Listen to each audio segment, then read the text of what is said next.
Hey y'all, it's your boys. We wanted to chime in on the latest hot, fresh discourse straight out of the discourse oven. Yep, because it's just kind of what we do sometimes. When it's too long, when the topic is too long for a Twitter thread, what is a white man to do but record a podcast? Yep. See, Or in this case, a very podcast adjacent video. yeah, it's podcast flavored. Mm-hmm. It's kind of like how banana candies are kind of banana flavored. This isn't a podcast, but it's kind of podcast flavored. That's a great analogy. Hey, hey, hey! What a great conversation. It is. Right, got it. Thanks for explaining. Mm-hmm. It's sort of banana flavored. It reminds you. Oh. It reminds you of the taste of bananas. It's evocative of bananas. This video is evocative of podcasts. Mm-hmm. Yep. I had such yearning thoughts inside of me, and as a white man, I need everyone to hear them. Yes, indeed. No, Anyway, we're weighing in on the discourse of the last few days of, do you need to actually play video games to be a fan of video games?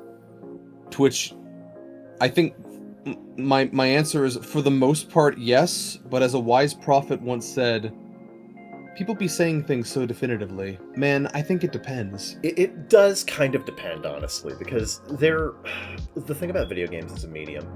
So this kind of comes into the whole thing of like video games as an interactive form of entertainment. Some video games are more interactive and thus have more of an experience based around the actual gameplay than others do. Yeah. For instance, I can't say that I am necessarily a... Like, I would not call myself a Resident Evil fan if I hadn't actually played a Resident Evil game, because a lot of these games are, like, the experience is about immersion into the experience of fighting against these terrifying creatures. Like, that's survival horror. Survival horror is an experience where the gameplay is kind of the...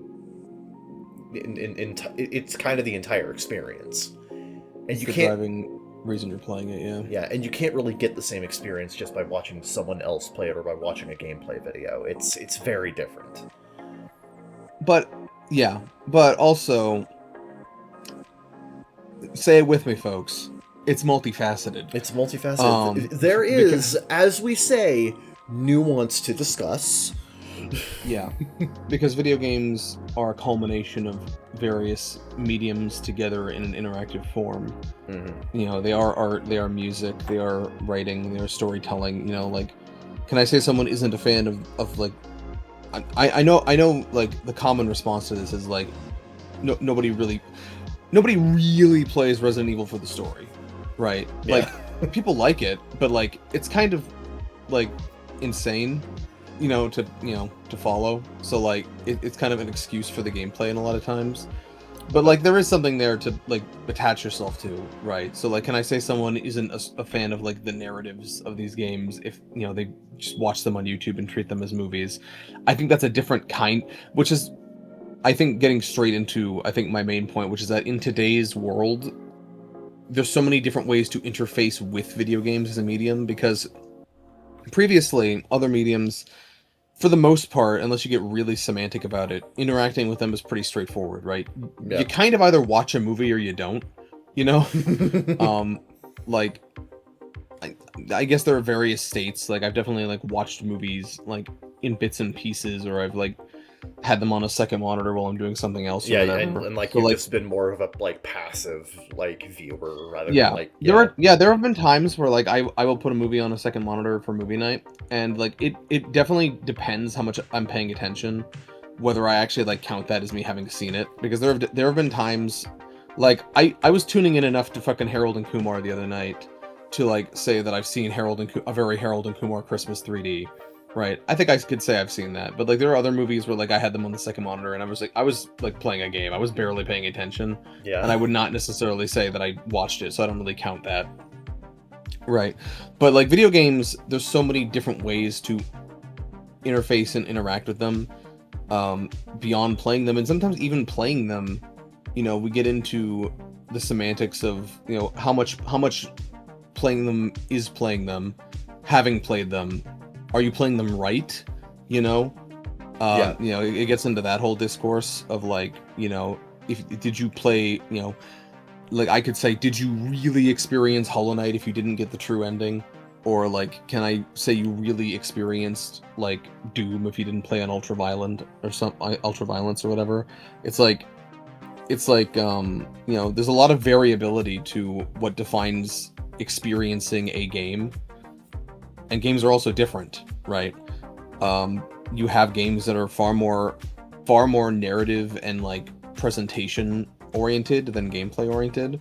You know, we're very familiar with that concept because like there's entire generations of Danganronpa fans who literally just watch them on YouTube. Yeah, you know? Yeah, or they watch someone else do like a fucking Let's Play, and like they just like their entire experience is being interrupted by someone else's fucking commentary.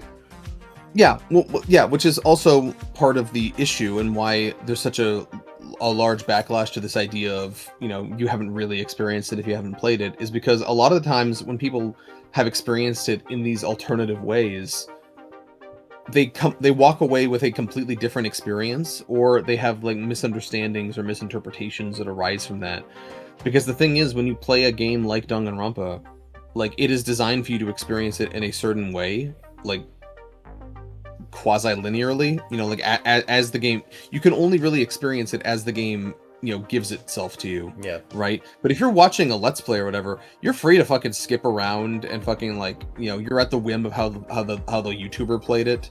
Yeah. You know, like the YouTuber could literally just pause for like 5 minutes and do a bit in the middle of like a really dramatic scene.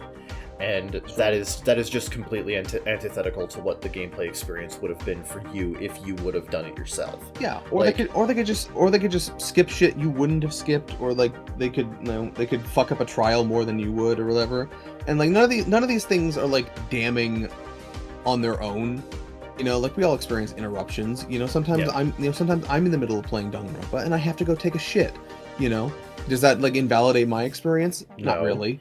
You know, like, but like it's a matter of like, it's two things. It's a matter of severity, but it's also a matter of like mindset and how you go into it. Because a lot of times, like, there's a prevalent mindset online of like just experiencing things for the sake of experiencing, of saying, not even for the sake of experiencing them, but experiencing things for the sake of saying you've experienced them. Yeah. You know, and that leads to like rushing. That leads to like watching, you know, playthroughs at like, you know, 1.75 times speed, or like with this commentary or whatever. And I think the backlash against this kind of mentality is that like it creates really annoying quote unquote fans. You know, I can't tell you how many times over the years, like I have been arguing with Danganronpa fans, who very obviously did not play the games themselves and have their like, not just like their opinions, but their understandings of events like fed to them by YouTubers who themselves, you know, were not taking the material in good faith. You know, and that's not even just exclusively a Danganronpa problem. That happens to a lot of franchises. You know, where like there's like a dissemination of misinformation and misinterpretation that becomes really annoying to deal with. So when someone says, I'm a fan of this, you almost like, you have to stop and go like, what does that actually mean in this context, right? Yeah, because like, again, the big issue with that in particular is that like, especially watching someone else's fucking Let's Play, is that it's... The best way I can describe it is that it's polluting the experience with someone else's, and it's... Again, it's not an experience that I would consider to be the phrase pure experience. The phrase pure experience here, for a lot of people, has kind of a loaded definition, but in a case like this, I feel like it does have some real merit, because inherently you are grafting over somebody else's experience on top of the intended one, and that often causes a lot of like conflicting information. It causes like it can cause the pacing to suffer. It can cause like the intended, like, especially for something that's a mystery game. Danganronpa is a mystery game at the end of the day. Sure. So like, and it wants you to take itself seriously. to an extent. Yeah. So, like, it's not... We talked about this before, but it's not like... Let's talk about Game Grumps. Well, it's also a matter of framing, right? Yeah. Like how, like, I would not recommend, like, we did, the only one that actually survived the fucking recording and editing process, we did our DR1 Let's Play, right? Yeah. That's still up and people can fucking find that, which is horrific to me. But, you know, like, I would not recommend that as anyone's first time. No. Right. But I also think we were respectful of the material and we went into it with a certain level of well, I went into it at the time with reverence. You went into it with at least like the respect to take it as it comes, right? Yeah. So like that's one thing. Like the thing is, like, the experience that I had getting into Danganronpa is I understood that this was a franchise you loved and you wanted to share with me because you were passionate about it, and I wanted to experience it and see why you were passionate about it. Like, that's kind of the whole thing. That's not how a lot of Let's Players tend to go into Danganronpa. Like, they tend to go into it like, oh, hey, it's a new thing I can do funny bits over. And, like, there are games like that. Honestly, you could do that with Ace Attorney for the most part. Because, like, Ace Attorney does have its dramas and it does have its, you know, overarching mysteries, whatever, but it's also way more tongue-in-cheek than Danganronpa is. It's a lot... I would say Ace Attorney is a lot more overtly comical and quirky. It is a courtroom comedy, for the most part. Danganronpa is not a courtroom comedy. No, it's got comedy in it. It's got courtrooms in it, but but for the most part, it is a very dramatically driven series. I don't think it's, you know, it kind of became. It became a target of like reaction content in a way that I don't think it was ever meant to. But even beyond that, whether or not someone is reacting to it, it's about the mindset they bring into it, right? Because when your mindset is to joke and to heckle and to, you know, not take it seriously and turn everything into a bit or whatever, you know, or when your mindset is to go into it of, well, this game is so dumb, you know, and like make that your entire like running commentary, that influences your audience's perception of what you're doing in a way that I find distasteful. And so people who consume it that way and people who internalize the material that way, it's hard for me to call them fans, because I think you're not a fan of the game. You're a fan of a specific Let's Play of the game as presented by these numbskulls who, like, you know, engaged with it in bad faith, right? So I hope it's at least understandable why I have a hard time calling those people fans, even though they did definitively, like, experience, you know, the story or whatever. Yeah, but, like, it's... The way that I describe it is kind of like, it's a difference between understanding what happens and really experiencing it. Like, you wouldn't watch a bunch of, like, TikTok rundown videos of, like, the plot of a movie and then say, oh yeah, I watched, you know, fucking Dune Part 2. Well, I'm sure there are people out there who do claim that. Yeah, but they're fucking stupid and wrong. Yeah. Yeah, and that's, like, the thing about games is that they're so modular, though, is that you can literally watch a complete Let's Play of it, but because it was presented to you in this way, I'm going to say that you experience a definitively different product. Yeah. Right? Yeah, and, like, that's kind of what I'm getting at, right? Yeah. Yeah. There's also the simple matter, the constant, There's also the slight matter of the fact when it comes to games that are so narrative focused or games that are literally visual novels, you know, we're kind of branching into an adjacent topic, but we'll wrap around to the more current discourse in a moment. This is just all adjacent stuff in our minds. But there's also the recurring issue of, you know, with games that are so heavily narrative focused or games that are literally visual novels, you know, is watching a Let's Play on YouTube like just a form of piracy. And, like, especially commentary, Let's Playthroughs, there's constant, I hesitate to say drama, more like people kick rocks sometimes, you know, in the 100 Line fandom, because Aniplex is quite eager to strike, I don't know if they're fully striking, but they're taking down commentary-free Let's Plays, right? That's kind of been their stance on 100 Line, at least, is that, like, if you're adding commentary, that's fine, if you're literally just uploading like raw footage without any like transformative elements, then we're going to strike that down, right? And personally, I think that's completely fair. I agree, actually. In the case of something like The 100 Line and like other visual novels that have less overt gameplay elements, or games that have less overt connection between like gameplay and story, I do think that commentary-free Let's Plays are kind of they are effectively a form of piracy. Yeah. By extension of it replaces the experience of actually going through it yourself. Yeah. Yeah, no, and like that's like we're making a visual novel right now, and that's kind of my stance. Like, obviously, I'm not a corporation. I don't have the time, or if somebody chooses to upload like commentary, if we make when we make Killer Connect, and someone probably inevitably chooses to upload a commentary-free like Let's Play of it. I don't have the capability or the will to stop you from doing that. Just know that I don't really approve. Yeah. You know, because that's yanking money out of my pocket. You know, that I would ideally like to go towards paying staff or like making more games. So like, you know, that's my perspective on that. Is I'm not gonna go out of my way to stop you or anything, but like also like I don't really approve. I do think it's kind of, I'd almost rather you just pirate the thing yourself, honestly.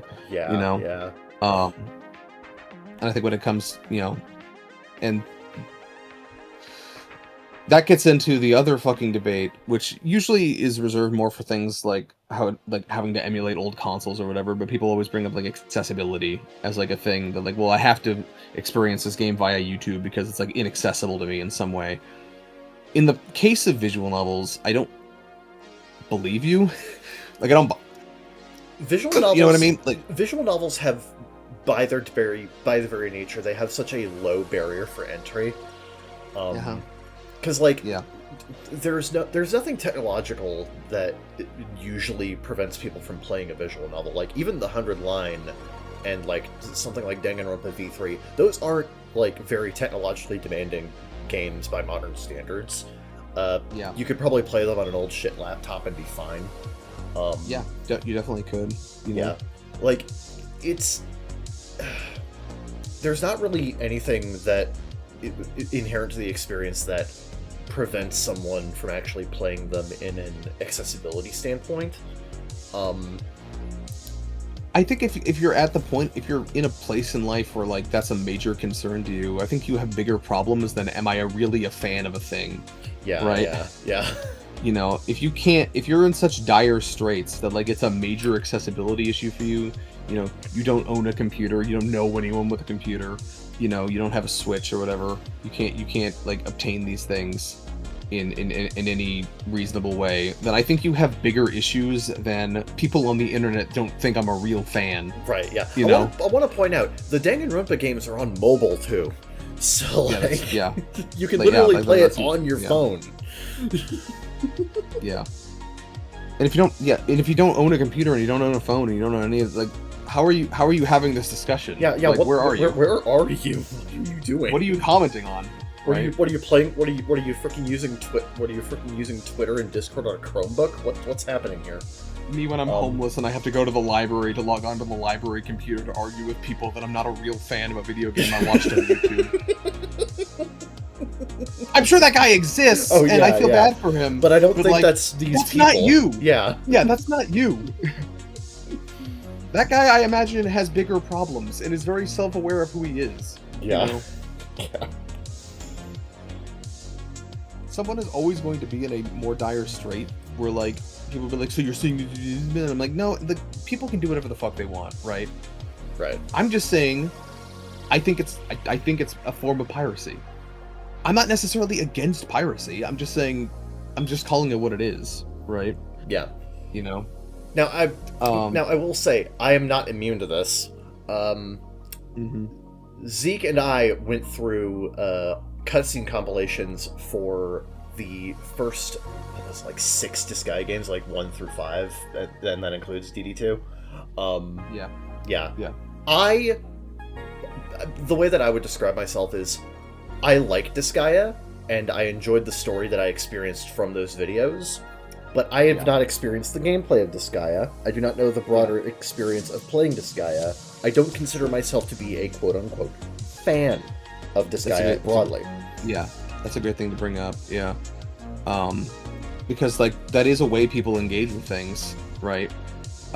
Is through compilations like that, and it's like, you almost have to subdivide it, where it's like, you know, you can be a fan of the stories, or you could be a fan of the narrative, or you could be just a fan of the universe and characters or whatever, but you haven't engaged with the game, so like you're not going to argue that you played them. Can you call yourself a Disgaea fan? Maybe, like, I don't know, kind of. Yeah, it's weird. Like, in a similar vein, like, there's a huge group of people who are very into Overwatch for like its lore and its characters and its world, right? And they don't like multiplayer shooters, right? So they don't really play the game. Like, they have friends that play the game that they might watch. They have streamers they might watch, you know. But like, mostly they're in it for like the universe and the lore, and they follow it like for those reasons. And it's like, I can't call them not Overwatch fans. You know, if you've actually like bought a book or a comic or whatever for Overwatch, like, you know, that's more than most people have done. Yeah. You know, it's like, is there really, like, you have financially supported the franchise, like, is there that different? Is there a huge difference between buying a $20 comic collection and buying a $20 skin? To the accounting people of Blizzard, probably not. You know, it's like, so, you know, there are gray areas with this, I think, a little bit, where, like, because video games are so wide-reaching and so modular, you can interface with them in so many different ways, you know. So if you're that kind of secondary, I suppose, you know, I'm not going to call you not a real fan. I'm just not going to call you a player, and I don't think those people would call themselves players either. I think it's only like a very specific kind of person. Yeah, that's who, fair. Yeah, who would claim stuff like that, right? And I'm also, it's usually not for narrative reasons, but like, I'm also kind of like that with some things, you know. I watch a ridiculous amount of TF2 content for someone who doesn't actively play TF2 anymore. Like, just frankly absurd. Yeah. You know, like I can say I am a fan of TF2 as in it is a thing I like hearing about. It is a thing I like, you know, watching. You know, if they ever fix fucking casual, I might play it again. You know, but you know, I did play it back in the day, way back in the day, before they even added hats. Freaking long ass. Oh, jeez, you played it pre-hat? Holy fuck. Yeah. That's forever ago. So, yeah, you know, and it's like, let's pretend it was something a little bit more intermittent than that. You know, that's something you're playing on and off. You know, how long do you have to go without playing something to still be a fan of it? You know, like, I think there is such a thing in the modern era of being a fan of something in the abstract, or just following along with something, because again, there's so many different ways to interface with this. Like, there are also games that I haven't played in a very long time that I still kind of keep up with, like, the content for. Like, World of Warcraft is another example. I played WoW on and off for years back in the day. I haven't played in a very long time. If anyone's wondering, since like, I haven't actively played World of Warcraft since like Cataclysm, so very long time. But like, I still watch a lot of videos about it, about people playing more recent things, and like a lot of historical analysis. Yeah. And like, what I call myself, like, am I still a fan of the Warcraft franchise? Kind of. Like, I keep an eye on it, you know, like, I like experiencing things from it. I don't actively engage with it as much as, and nowhere near as much as I used to, you know. But like, that's what I'm getting into, is that like, fan or not fan is a binary term, but like, the way we engage with so much of this media is way more modular and like granular than that. Yeah. Right. So like, I think it's the failure of language that we don't really have terms to describe this. Secondary comes close. That's like an anime adjacent term. Yeah, but like, yeah, but secondary. The problem with the term secondary is that it also has like a very loaded definition. Yeah. Because like it inherently has a negative connotation to it, because it's like, oh, you're not a fan of like the core material. Sure. You're just, you know, a fan of like, you know, something that's like adjacent to it, that's not like the original material. Like someone It's a great example of that is people who are really into Fangans, but like not super into like actual Danganronpa. Yeah, that is a fantastic example. Yeah. Which I would pretty plainly say in that case, you know, it kind of depends on their exposure level and their like respect for the actual source material. But like, there's a ton of people, you know, like, you know, if you've gone through them and you like them, but you're just more into Fangans, that's one thing. But like, if you have just like skipped that step entirely and your only fandom is Fangan projects, then like I would say more that you're a fan of Fangans than Danganronpa, or maybe you're a fan of Danganronpa as a concept. Yeah. You're a weird person, I'll tell you that. I don't know. That's kind of the weird thing. I don't understand. I know these people exist. They are real. I've seen them. But I don't understand how you get into Fangans but completely skip over Danganronpa itself. It doesn't make any fucking sense to me. But it's a great example of how fucking granular this shit is, that people can do that. Right, you know? Right.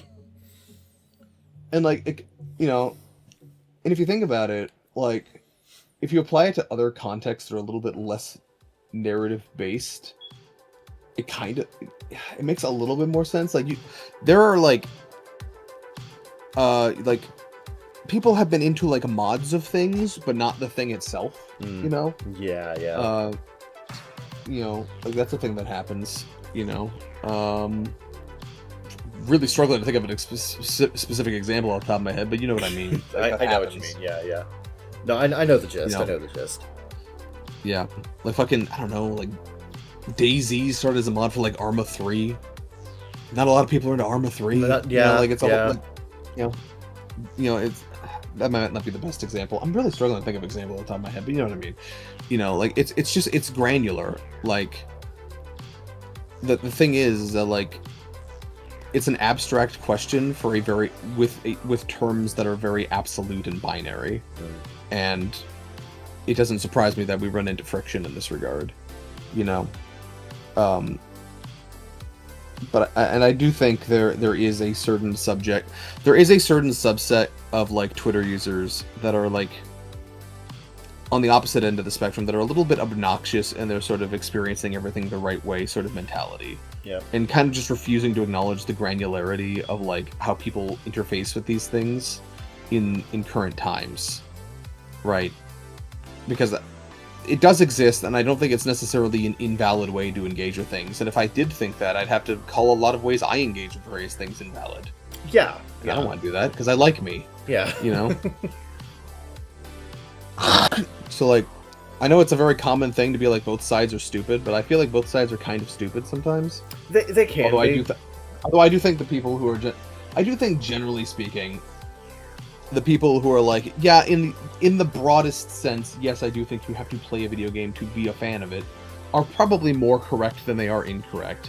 And the people who act like they have glass bones and paper skin because they're being asked to play a game they claim to be a big fan of, that their whole account is based around, are maybe a little bit more in the wrong. You know? I would argue so, yeah. Because, like... I don't think it's even, but I do think both sides have their dumb points. Yeah. Because, like, the thing about, like, you know, this fucking... It kind of gets into a little bit of the concept of adaptational purity to an extent. Because, like, this is something that this is something that, like, it's kind of an extension of this entire thing of people getting into franchises and material from adaptations as well. It's kind of adjacent to that. Like, I'm gonna be honest, I would not say someone is not a fan of One Piece if they have seen the live-action series. The live-action series is a good adaptation. I'm going to be honest, if you like the live-action series, you like One Piece. Like, it is an experience that is, like, it captures the spirit of the source material, and I'd say it is a good way of it is a fine way of experiencing a version of the story. Like, but like, is it? I get what you're saying. Like, I can say that they appreciate One Piece in the abstract, and I can definitely say they're a fan of that adaptation. But are they a fan of, like, if they're using it as a replacement for the original material? Are they still, like, you know what I mean? Like, it feels different. Now, granted, that's a question like anime fans have struggled with for a very long time, because in our heads, because so many studios tend to do such a great job, we tend to like mentally associate. We tend to see it as like a pipeline of like manga or light novels or manga to anime, right? Like it's some kind of direct translation. When you get to brass tacks, though, it really isn't. They are their own distinct. They are their own distinct products. Yeah, and like there's a lot of the time, but they're often close enough that people just kind of go like, well, I'm a fan in the abstract, and that's fair most of the time, I guess. Yeah. But there are definitely cases where it's like, are you really though? If someone's only seen like the Tokyo Ghoul anime, are they really though? Yeah, I will say the One Piece live action series, for as much as I do really like it, it does have a number of differences in terms of adapting to source material that do make it a bit of a different experience from the anime it isn't even necessarily a matter of better or worse. It's just different. Yeah. Right. You could say the same shit about, I don't know, the fucking like live action Rurouni Kenshin movies or whatever. It's like, are they Yeah. No, yeah. You could be a fan of those movies, but like, are you a fan of But then we get into the semantic argument of like if you haven't read the manga, are you like do we have to appraise everything based on just how much of a direct translation it feels like subjectively? Even though I think in our heart of hearts we know that they're both like independent projects, made by different people with like different priorities, even if they are very close experientially, it is a different thing. Yeah. Right. Yeah. So. No, yeah, but like I don't know. It's kind of. Yeah, but like it's in the same vein, right? This entire, are you a true fan if you're watching like a let's play, or if you're watching like a cutscene compilation versus like this entire are you a fan are you a fan or a secondary, or is a secondary really a fan? This is stuff that this is stuff that has been part of the discourse for years, and this is really just a new evolution of it, really. A bit, although I would argue that like each progressive step has gotten a little bit more divorced from source and a little bit more pathetic. Yeah, I guess I will agree. I will agree. Yeah, like the current discourse regarding video games is honestly a lot. Yeah, like I'm gonna be honest, it's a bit dumber. Here's the thing, right? Like if we're having a conversation of like, well, you saw the anime but you didn't read the manga, are you really a real fan? And it's like generally agreed to be a decent, close, like faithful adaptation. That's like nerd shit. That's like academic level pontification of like what the word fan means, right? But like if you're the kind of person who like experiences like Resident Evil through TikTok shorts or whatever, then it's like that's a way dumber conversation. Like, are you a fan? No. Yeah. No. But like that's kind of the point that I was getting at, is that like this is kind of it's an evolution of a similar type of discourse, but unfortunately this is an evolution in a repressive sense, because it ultimately doesn't even involve experiencing the material itself. It's literally about like experiencing as little of the material directly as you can. So yeah. It's very a lot of uncomfortable questions, but there's also like a sliding scale to that as well.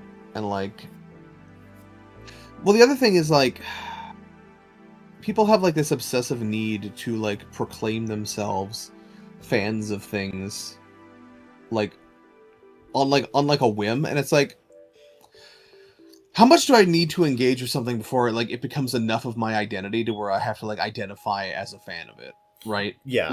If I watch a Nightmind video and he's going over some ARG project or whatever, or some unfiction like project or whatever, and I haven't seen the actual source material, I've only seen like his covering of it, right? Like, am I a fan of that thing? Not really. That was like 45 minutes of my life, So like it was interesting. It's like watching a documentary, right? At that point, yeah, right, where it's like I am now informed on this subject. I wouldn't necessarily call myself like a fan. It's not like a part of my identity. It's not like a huge part of my life. But like I've watched a video on it.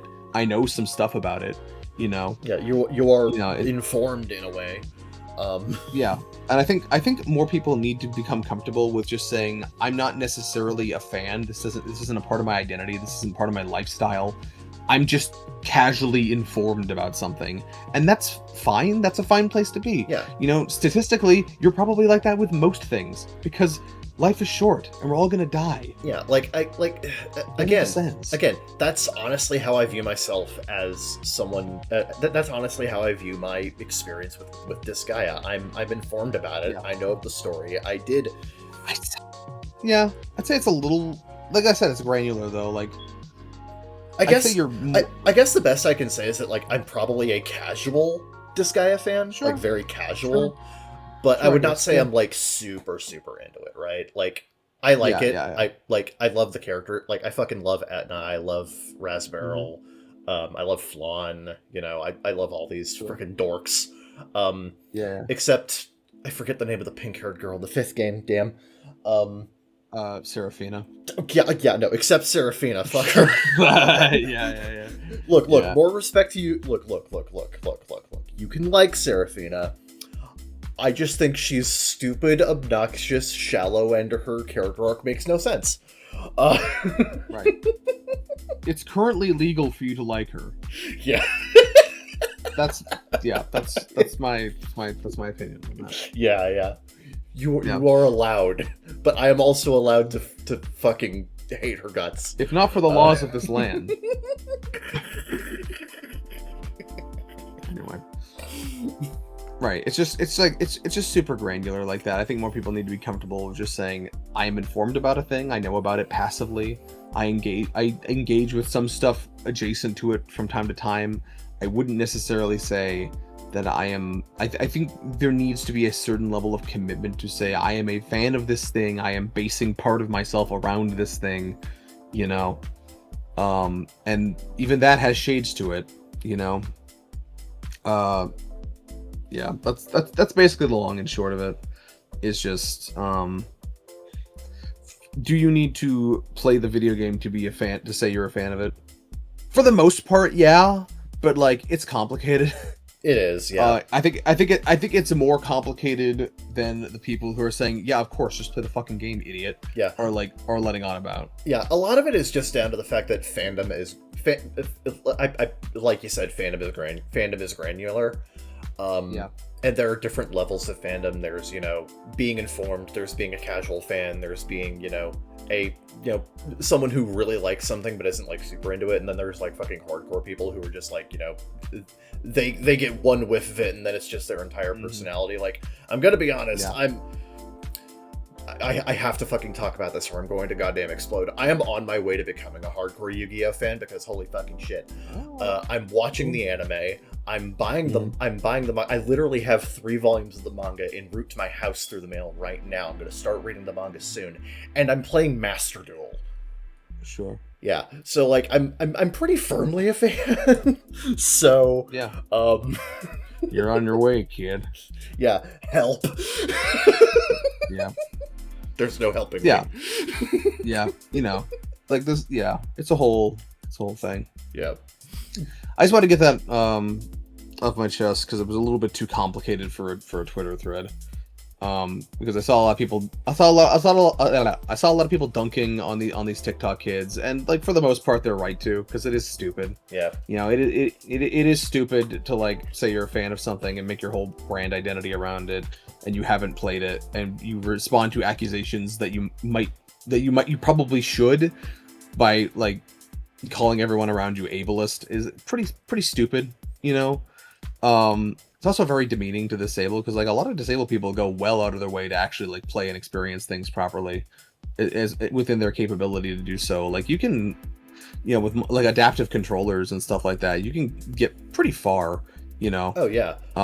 That's what all these fucking adjustable difficulty sliders and like adaptive controllers and shit are for, right? Yeah, for that accessibility. One of my... And it's kind of yeah in a second, but like it's kind of an insult to those people who put in that effort to claim that like you just can't do it, right? Yeah, like my frickin' sibling has one functional arm. The other one is paralyzed from an accident when they were younger. But he actually they go by male now. Sure. Yeah. he has one paralyzed arm because of an accident when he was younger, but over the course of his life, he learned how to work around that and how to play video games without needing the additional arm. Like my sibling brother now. I need to get used to saying that. This is a new development. Yeah. Anyway, no, my brother, like, it feels weird to say that. Sorry. Anyway, no. Sure. My brother... Kevin adapting to this in real time. On tape. On tape. You can hear it in my voice right now. No, no, like, my brother, when we were younger, beat Super Mario 64. Beat all the fucking Zelda games that came out as they were new. Like, we, like... Yeah. And, like, is currently a fan of, like, you know, all these different, like, Final Fantasy 13 online and no 14, I'm stupid. No, yeah, 14. Final Fantasy 14 online and like Warcraft and Diablo. Like, he plays all of these games, and it's a little insulting to my brother who has done this throughout like 25 years of experience. Yeah. Obviously, like, you know, it's actually ableist to expect me to like own a $400 laptop, right? Right. It's actually ableist to expect me to like own a peripheral of any kind, like even just a normal controller. Right. No, it's honestly very infantilizing in a lot of ways. Like it's self-infantilizing. Yeah, you're just using those people as props. There's always like someone like lower than you that you could be like, are you saying this about this person? And it's like, no, I'm not. Like, fuck, like that is such a small percentage of the population who are like literally like fucking war victims that have no limbs and no eyes, and they're just wrapped in bandages and laying on a hospital bed. And it's like, are you saying that they aren't real Resident Evil fans? I'm like, well, I don't think they'd say that. I don't think they can talk. I think they're a vegetable. There's literally you're using them as a prop. Let me put it this way. I've also seen a YouTuber who is paraplegic from the waist down and has one finger on each hand, and he plays Breath of the Wild fine. Yeah. Like, it's just kind of insulting, you know, these TikTok kids, most of whom probably don't have all that much wrong with them. And if you do, I'm sorry. But like, you know, like, your unwillingness to put forth that effort is fine. That's your own choice. Yeah, like, but don't make it like a broad statement. Yeah, it's fine if that's not something you are willing to put in the work for. That is fine. That is your prerogative. I'm not going to judge you for that. That is whatever. I don't give a shit. My problem is when you begin to make it a larger problem and begin to utilize the experiences of other people who don't speak for you to prop up your own experiences as fact. When you're using people who are more disabled than you to prove a broader point about how you shouldn't be expected to do things, that's just insulting to the fact that people who are more disabled than you are putting in more effort to do these things. Yeah. Right? Yeah. So, like, you know, in bird culture, that's referred to as a dick move. You know? It is a dick move. Yeah. So, like, yeah, you know, so like, you know, on the end of the debate of people going, well, you know, it's ableist to expect me with my anxiety disorder or whatever to play a video game, or it's ableist to expect me to own a fucking cheap ass fucking $300 Craigslist laptop that can run a visual novel. You know, it's like, that's stupid, and you're stupid. Right. Yeah, like it's just, you know, it's just ridiculous. It's just a ridiculous sentiment. And it's not even like a matter of like you can't do those things. Like if you want to experience something through YouTube and it's on YouTube, fine, do that. Yeah. But like just know that like everything you do in this world has natural consequences. And what are the natural consequences of saying you're a Resident Evil fan when all you do is watch YouTube, you know, YouTube shorts or YouTube Let's Plays about it, is that you're gonna run into people who tell you that you're not as big a fan because you didn't actually play them, and they're kind of right, you know, and you just gotta own that, you know, just like how despite my like hundreds of hours of watching fucking TF2 videos, if someone says that I'm not a TF2 player, I can't speak for the experience of doing that. It's like, yeah, you're right, you're fair enough, you know, I know what I am, you know, I think what really gets people about this whole thing is people proclaiming themselves to be something they're very obviously not. Yeah. Like there's gray areas, there's blurred lines. We've talked about, we spent the last hour or so talking about that, you know, but for the most part, like, it does depend, but like, it's also kind of like a you know it when you see it type deal, right? You know? And a lot of it is just how you present yourself and like what you're willing to claim about yourself because of your level of engagement with different things, right? If you're going to run into friction from other people when you proclaim things about yourself that don't match your engagement with it, right? That's the long and short of it, really. And that's just a natural consequence you should kind of expect from doing that. Yeah. Which is a super online explain to a caveman problem to have. You know? Yeah. We should all be so lucky we have real problems. Yeah, like we gotta be in a real fucking good place if this is our biggest problem of the day. Yeah, if that's what's costing you all your mental energy, I'm happy for you. You must be in a good place. Yeah. But not so good a place that you can afford a $300 laptop. So yeah. So you know, kind of weird, kind of hard to judge, kind of weird. I'm not sure where your priorities are. Again, it makes me fucking think for a sec. Like,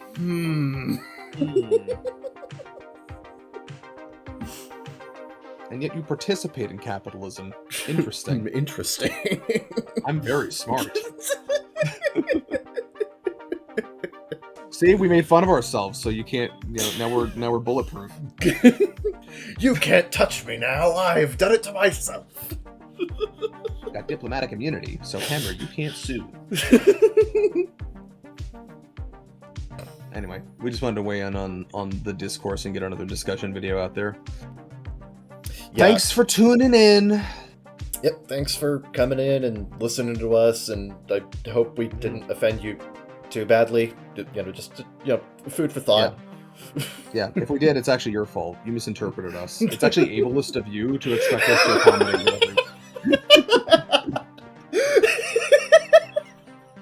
All right. Let's end on that note.